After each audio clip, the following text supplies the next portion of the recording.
guys, today I'm going to talk a little bit about work and my job. I'm going to be doing this video in collaboration with a few other really cool girls, and we all do non-traditional types of jobs. So there's me, and I'm going to be talking about working abroad outside of my home country, and then there's Cheryl, who's talking about remote working. There's also Louise, who is a startup entrepreneur, and she's going to be talking about her experiences, and then Zoe, who is a freelancer full-time. So all the links to the other videos in this collaboration are in the description box below. Open them up in tabs, save them for after this video because you definitely will want to check out those other videos. But my video is going to be all about my experiences as somebody who is now working abroad. First, I want to talk to you guys a little bit about my story and my experience very briefly, especially for anybody who may not be very familiar with what I was doing before France. And then I'm going to roll into a little bit of my advice, what I've learned, pros and cons, those types of things about working abroad. So hopefully this will be helpful as well as just kind of interesting for anybody who has or is interested in working in a different country and moving and just doing something a little bit non-traditional with their work life. So firstly, a little bit about my story. I'm an American, obviously, and I studied through my undergraduate degree in the US. My subject was English literature, well, more specifically just English, but I kind of specialized in literature, and then I got minors in creative writing and music. And I also was really close to having a specialization in Spanish, but I stopped just shy of like 2 classes, I think. Not enough time.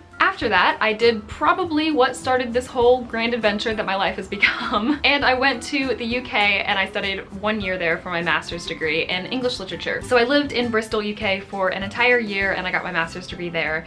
And that is also where I met who is now my husband, who is French. So you can sort of see where this is going and how I ended up in France. I got my degree there. I ended up going to Spain for a couple of months, but then I ended up going back to the US to look for work. So I worked a couple of years in sort of traditional jobs, a little bit of freelancing and stuff in there while I was looking for a job. After this couple of years, I ended up getting married, and then I moved to France, and that is when my working abroad experience really started. I ended up getting a job actually right away, and that was due to a lot of work on my part. I spent hours, but also I know that it was a little bit of luck as well because the right job had to be opened at the right time, so I got very fortunate with that. Right now I'm working for a media company, and I'm working in English. That is my specialty, and that is something that I'll talk a little bit about later, but it's something that you're going to want to keep in mind when you're looking for jobs in another country. The application process in France is somewhat similar to what I was used to in the US, but there were specifically some things that were quite different. First of all, you're going to want to be careful about the sources that you're looking at because sometimes they overlap.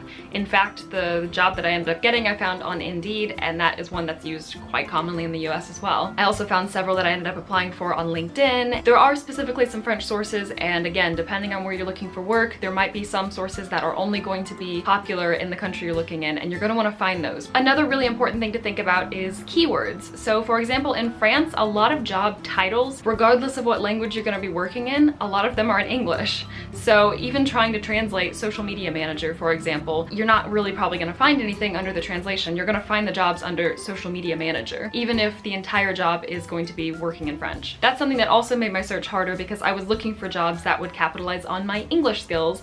So even though I would search social media manager, I would often find jobs that would not be using English at all. So it just made the process that much more complicated. Experience was another thing that was a little bit different. The experience required. For example, France puts a lot more relevance on your education, and they are much more focused on if you studied the right thing, if you studied the proper amount of years. Whereas in the US, I feel like we're getting a little bit more flexible with those types of things. Not that some jobs still don't require certain degrees and stuff, but I feel like you can justify not having a degree if you have certain amounts of experience. And also I think that French employers like when you've worked at a specific position for a little bit longer, whereas in the US, a lot of people stay in a job maybe a year, especially in kind of the media industry where I am. People hop jobs a lot more, but I don't really think that's quite as acceptable in France. So that was definitely something that I had to be mindful of when I was crafting my CV and writing my cover letters and just figuring out sort of which points of my experience to emphasize and how to phrase things in a way that would appeal to French employers. It definitely adds an extra level of challenge when you're not someone who's grown up in that, because even if you don't have an entire class on that in high school, there are still certain things that you discuss with your teachers, you discuss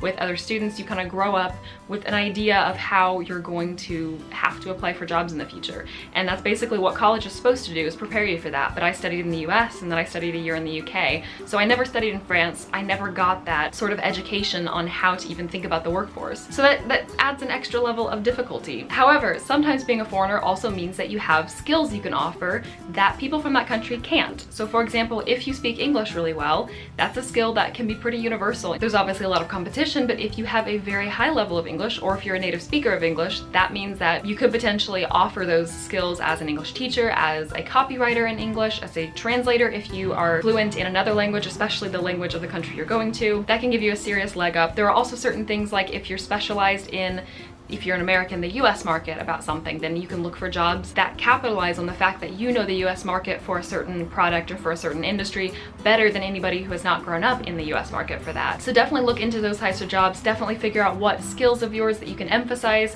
whether they're international skills or whether they're just skills you're really good at. Let's talk about CVs for just a couple of minutes here. It's not really the most fun subject, so I'm just gonna kind of, you know, brush over that one, but it is very important. CVs are gonna be different in pretty much every country. Even if they're very similar, there are going to be certain formatting things that are going to be different. If you're going to a country that speaks a different language, potentially you're going to have to try and translate your CV. One big difference that I did have to account for was in the US, you do not put pictures on your resumes. However, in France, it's considered standard. That is how you look professional. There are things like that that can make such a huge difference and that immediately can get your resume sent to the slush pile. So you definitely want to keep those things in mind. As far as the language goes, in my experience, because I was applying for jobs that would use my English, I think most of my cover letters and CVs that I sent out were in English. Pretty much the rule of thumb that I followed, unless of course they specified otherwise in the job entry, was that the language that the job posting was written in was the language that I submitted in. So if the job posting I found was written in French, I would submit all my documents in French,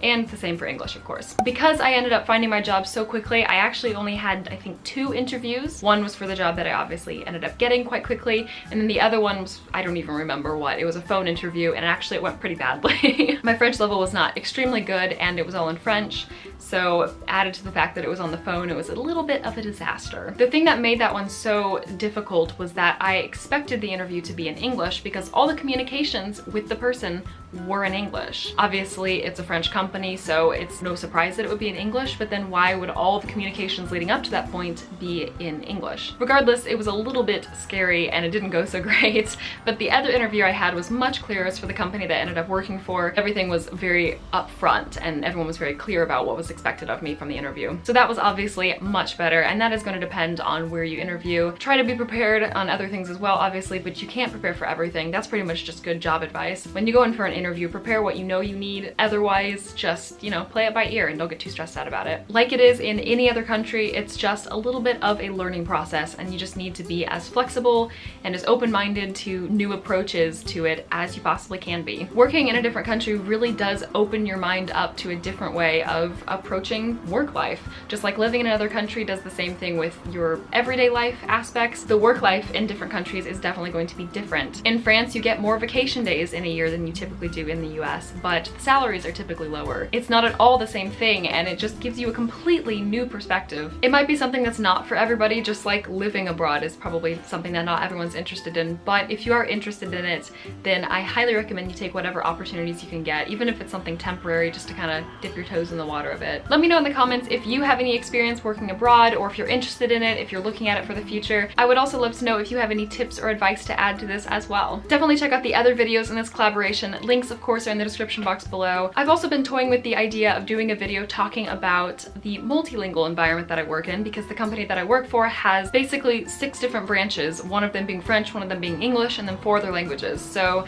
if you're interested in kind of hearing my pros and cons of that type of environment and kind of going into this in more detail, definitely let me know, because that's a potential future video. Thank you guys all so much for watching, as always, and I will talk to you guys soon.